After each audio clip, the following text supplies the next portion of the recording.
Agradezco estar con ustedes en esta maravillosa mañana de Pascua. Al pensar en la Pascua de Resurrección, me gusta repetir en mi mente las palabras que dijeron los ángeles a quienes se encontraban en el sepulcro del huerto. ¿Por qué buscáis entre los muertos al que vive? No está aquí, sino que ha resucitado. Testifico que Jesús de Nazaret resucitó y vive. Hace 34 años mi compañero de misión y yo conocimos a un hombre de gran intelecto en la ciudad de Davao, Filipinas.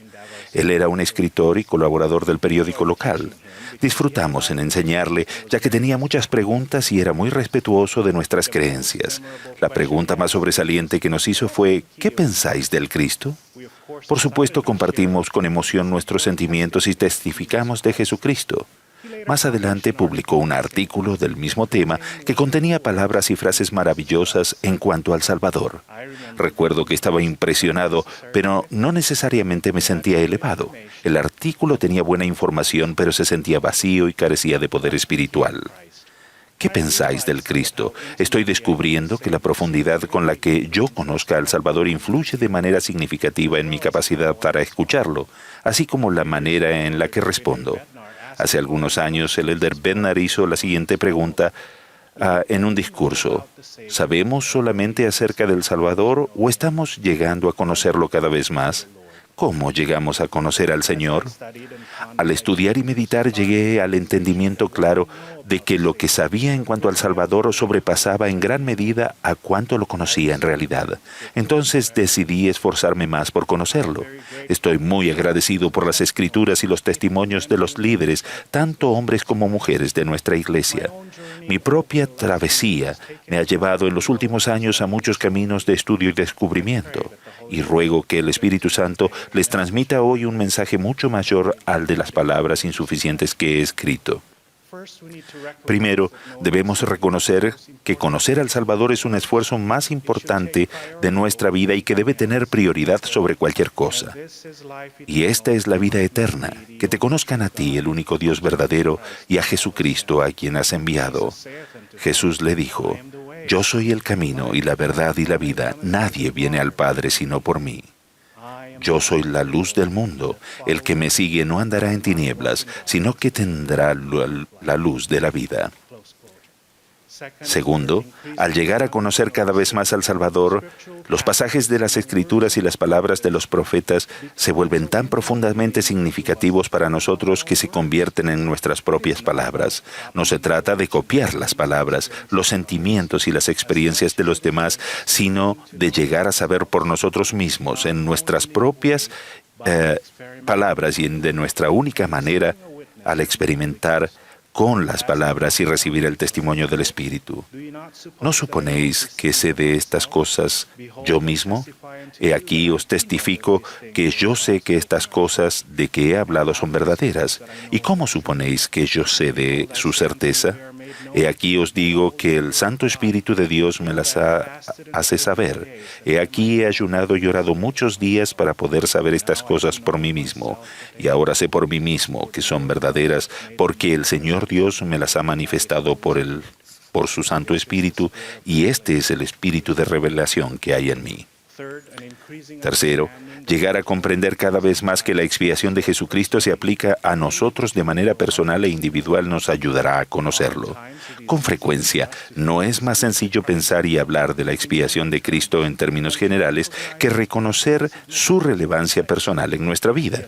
La expiación de Jesucristo es infinita y eterna, lo abarca todo en su amplitud y profundidad, pero es totalmente personal e individual en sus efectos. Debido a su sacrificio expiatorio, el Salvador tiene poder para limpiar, sanar y fortalecernos uno por uno. El único deseo del Salvador, su único propósito desde el principio era hacer la voluntad del Padre. La voluntad del Padre era que Él ayudara a llevar a cabo la inmortalidad y la vida eterna del hombre, al llegar a ser nuestro abogado para con el Padre.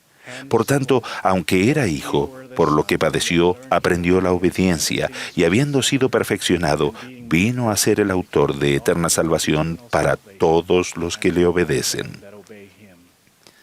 Y Él saldrá sufriendo dolores, aflicciones y tentaciones de toda clase, y tomará sobre sí la muerte para soltar las ligaduras de la muerte, y nuestras debilidades tomará Él sobre sí, para que sus entrañas sean llenas de misericordia, a fin de que según la carne sepa cómo socorrer a los de su pueblo, de acuerdo con las debilidades de ellos. El Hijo de Dios padece según la carne, a fin de tomar sobre sí los pecados del pueblo, para borrar sus transgresiones según el poder de su liberación. Me gustaría compartir una experiencia sencilla que muestra la lucha que en ocasiones tenemos para aceptar la naturaleza personal de la expiación del Señor. Por invitación de mi líder directo, leí el libro de Mormón de principio a fin y marqué los versículos que hacían referencia a la expiación del Señor. Él también me invitó a preparar un resumen de una página de lo que había aprendido y pensé, ¿una página? Por supuesto, eso es fácil. Sin embargo, para mi sorpresa, la tarea fue sumamente difícil y fallé.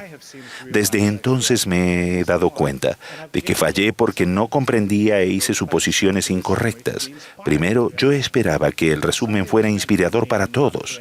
El resumen era solamente para mí, para nadie más. Se suponía que captaría mis sentimientos y emociones respecto al Salvador y lo que Él ha hecho por mí, para que cada vez que yo lo leyera me recordara las experiencias espirituales maravillosas, conmovedoras y personales que había tenido. Segundo, yo esperaba que el resumen fuera espléndido y elaborado y que tuviera frases y palabras grandiosas. Ese resumen nunca tuvo que ver con las palabras grandiosas. Se suponía que debía ser una declaración de convicción clara y simple. Porque mi alma se deleita en la claridad. Porque así es como el Señor Dios obra entre los hijos de los hombres. Porque el Señor Dios ilumina el entendimiento. Tercero, yo esperaba que fuera perfecto, que fuera un resumen que no se pudiera superar, un resumen definitivo al que no se pueda ni se deba agregar más. En vez de una obra en curso a la que se le puede agregar la palabra o las frases acerca de la expiación de Cristo. Hermanos, cuando era un joven aprendí mucho al conversar con mi obispo. En esa tierna edad aprendí a amar esas palabras de uno de mis himnos preferidos. Asombro me da el amor que me da Jesús. Confuso estoy por su gracia y por su luz, y tiemblo al ver que por mí Él su vida dio, por mí tan indigno su sangre Él derramó. Cuán asombroso es lo que dio por mí. El profeta Moroni nos invitó diciendo, y ahora quisiera exhortaros a buscar a este Jesús de quien han escrito los profetas y apóstoles. El profeta Russell M. Nelson prometió que si aprendemos todo lo que podamos acerca de Jesucristo, nuestra capacidad de alejarnos del pecado aumentará. Nuestros deseos de guardar los mandamientos se intensificarán. En este domingo de Pascua de Resurrección, así como el Salvador salió de su tumba de piedra, es mi ruego que despertemos de nuestro letargo espiritual y nos elevemos por encima de las nubes de duda, de las garras del temor, del orgullo embriagante y del adormecimiento y autocomplacencia. Jesucristo y el Padre Celestial viven. Lo testifico en el nombre de Jesucristo. Amén.